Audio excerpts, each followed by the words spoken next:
ሳንቲም መፍጠር አይችሉም። ዝንብን መፍጠር አይችሉም።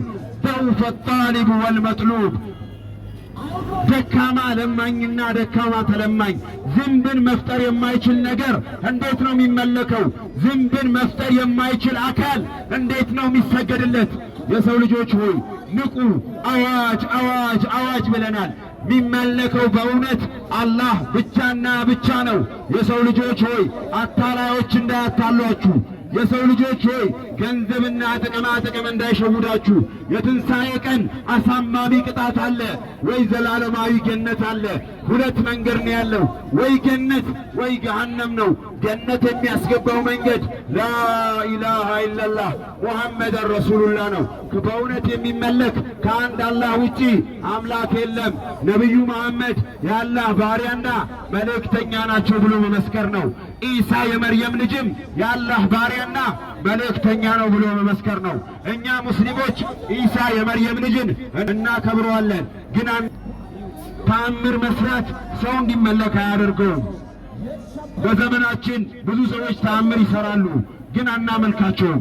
እንደዛው ተአምር መስራቱ እንዲመለክ አያደርገውም።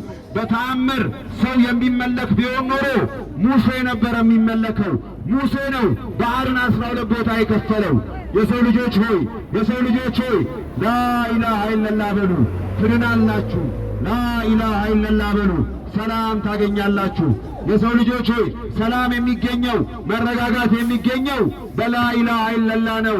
የመርየም ልጅ ኢሳ ወይም ኢየሱስ የአላህ ነቢይ ነው፣ የአላህ መልእክተኛ ነው። በተአምር የተወለደ አባት የሌለው በእናት ብቻ የተወለደ የአላህ ነቢይና ነቢይ ብቻ ነው። እሱ ለማንም ወንጀል አይጠየቅም።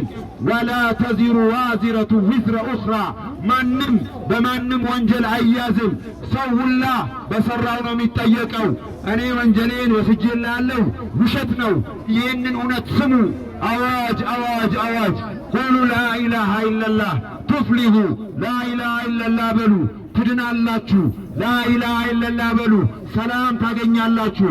አላህ ማለት አንድ ነው፣ ሁለት አይደለም።